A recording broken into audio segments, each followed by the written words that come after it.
You're watching Life Report, pro-life talk, real-world answers. Life Report trains people to more effectively defend their pro-life beliefs while honestly examining the strengths and weaknesses of both sides. We're the show other pro-lifers may have warned you about. This is Life Report.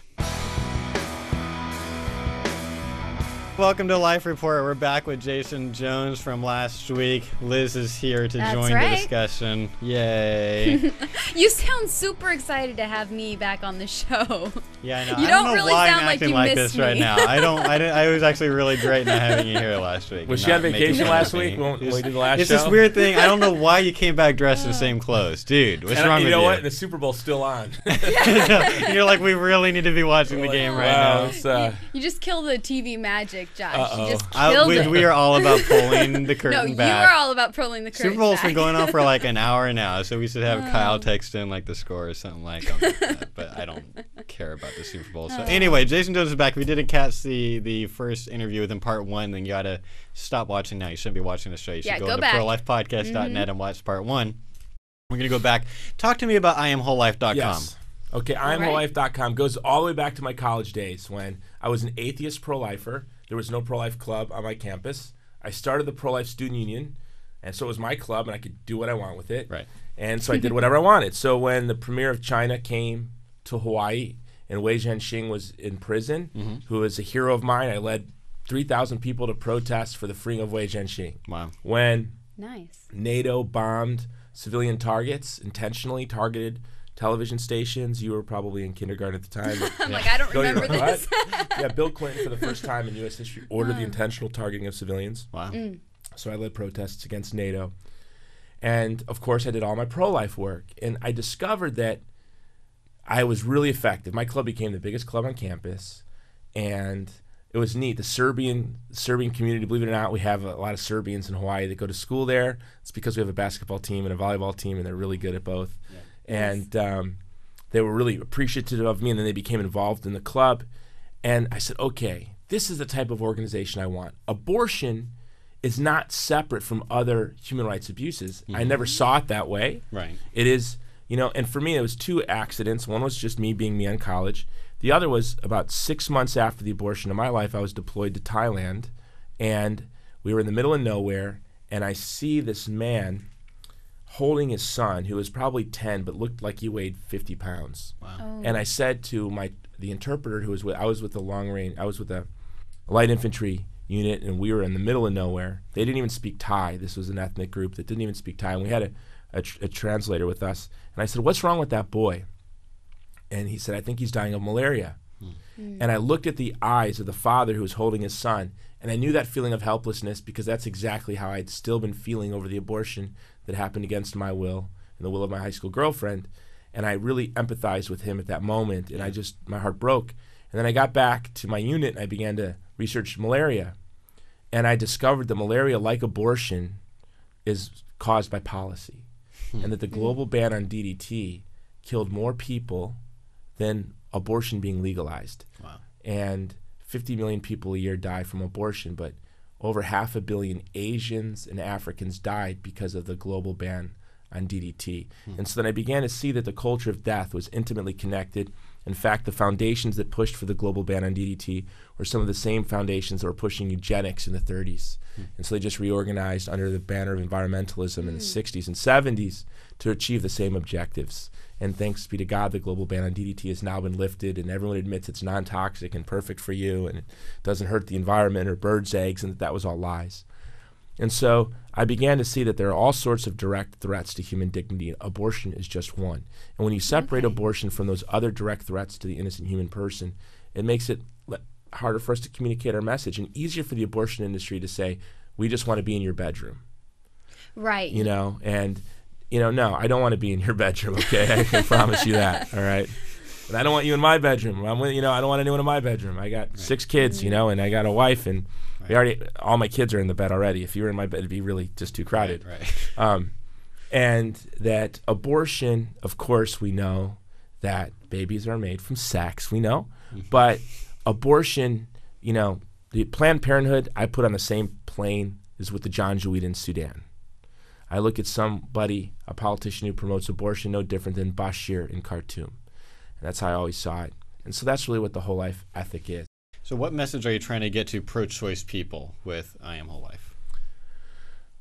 What message are we trying to get? I don't know. I mean, I don't think of pro-choice people. I just think of what is the message we're communicating. And there's four things that heroes is four principles that I call the whole life ethic. Number one, that the human person has intrinsic dignity and incomparable worth. Number one. Number two, that there's a transcendent moral order. It means there's a law above the laws of man. Right. That we can say to the government, you're wrong, because there's a law above you. Or as Thomas Aquinas said, and Martin Luther King famously quoted, is that the a just law is a man-made law that corresponds with the divine will. And so the transcendent moral order. Number three is subsidiarity, that the further an institution is away from a human being, the less role in the life of that human being that institution should have.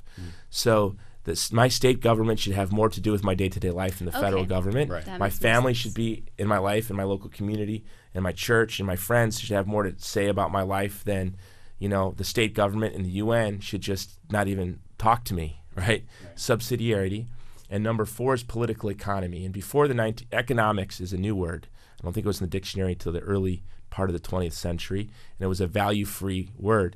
Before that, economic actions were seen to have a moral component. And that's what we mean by that we have to think that when we produce goods or consume goods or purchase goods, that there's a moral act. And when Yellow Pages chooses to advertise abortion clinics and escort services, that's immoral. When Marriott Hotels has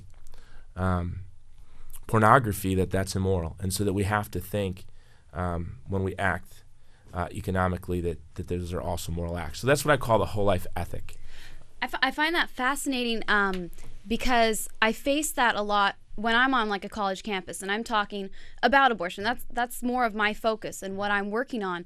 And I get people coming up and they want to talk about clothing made in third world countries by children. They want to talk about all these other issues that they see as important.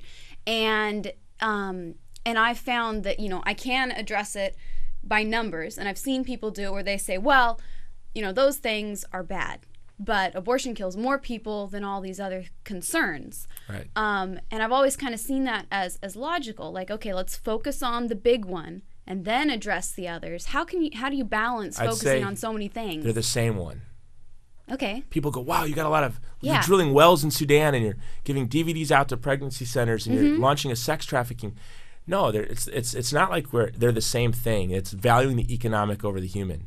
You know, whenever I speak, and I've done this, you heard it last night, Josh, I said this 1,000 times when I'm on stage, and I'll say, how many of you have been to the Holocaust Museum? And what's the most shocking display? And they shouted it last night. Right. Oh, yeah. The shoes. There's a lot of shocking displays. No one has ever yelled anything other than the shoes. And Hadley Arkus writes eloquently on this. And why do they stick out? It's because it says the whole thing. That somebody stood there in a line and said, person to the left, people to the left, shoes to the right.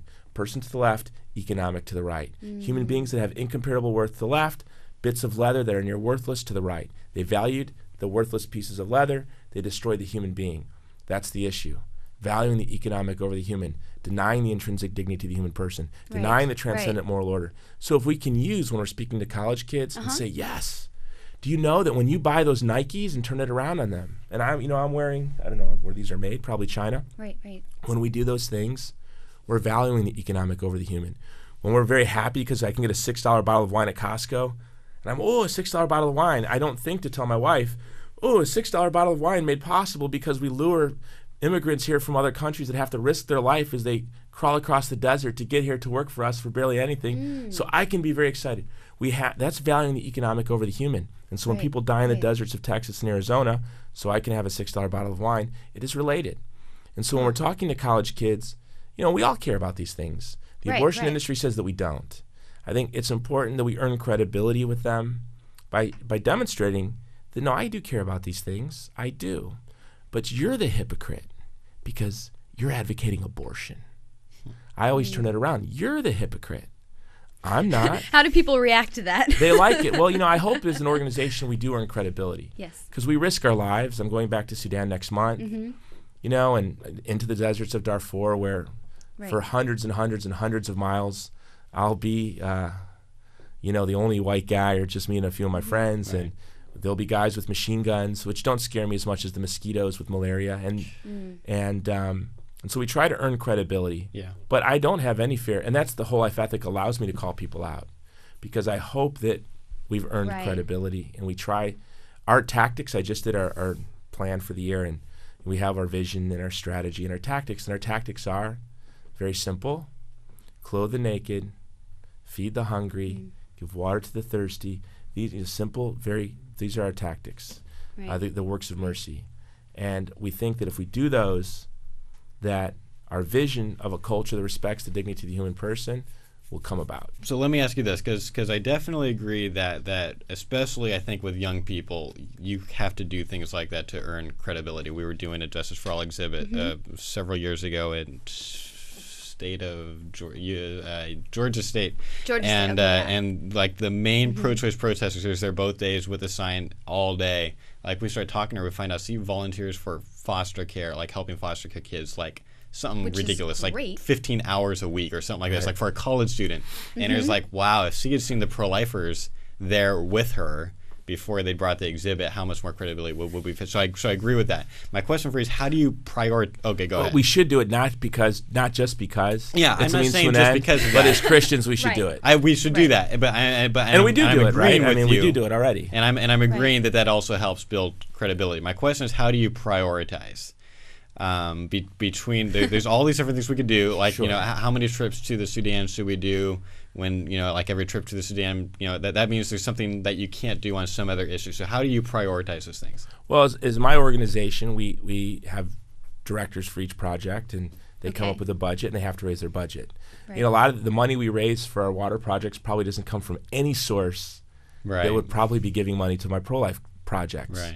But I don't look at it how should we as pro-lifers prioritize. I don't think of it that way. I think that each organization has a mission. For example, HERO, which is the parent organization to I Am Whole Life, HERO, we have a mission. We partner with groups in the United States that only focus on the abortion issue. We partner with groups in Sudan that only focus on the wells. And I would hate for the groups in Sudan that are drilling wells for me to start a pro-life ministry, because they'd be less effective at what they're doing. I don't think crisis pregnancy centers should worry at all about people dying from malaria in Africa. It's not their mission as an organization. Their mission is to provide care for the women, the pregnancy centers to provide care for the women, like here in Fresno. So your recommendation is not that we all go out and take on 15 different missions at the same time. Not at all. But to have that knowledge, and I can see the way it glues together. If you value the human being as an intrinsic, and how did you put it, as each and every human person has an intrinsic dignity and worth. Yes, it's incomparable worth. So for the grassroots pro-life, I agree. Not every organization should be trying to do every single thing out there, but for the grassroots, the activist, the person that's just on the on the ground that wants to get involved. What should they be doing? So they try to do kind of a little of everything, or like how would you recommend someone who's just like, I want to do something, but I don't know what to do? They should. People say, do you have any hobbies? I'm like, yes, this is my hobby. This is my vocation. This is my avocation. And but if I were, say, working for an organization that did something that I didn't feel comfortable with, I would probably give little or no time to that organization. So I think that whatever it is that you really like to do, you really feel called to do. If you want to lobby, then do that. If you want to work at a pregnancy center, then do that. If you want a radio show, then do that. If you want to make movies, if you want to do a bunch of both or a bunch of all of the above, then do that. But what I want those of you who are listening to do is give as much time, because Pope John Paul II wrote in 1995, he said, we need to launch a great campaign for human dignity to save our civilization. And a great campaign, I mean, we are fighting an ideology of evil that I will compare to Nazism and communism and say it is an even greater threat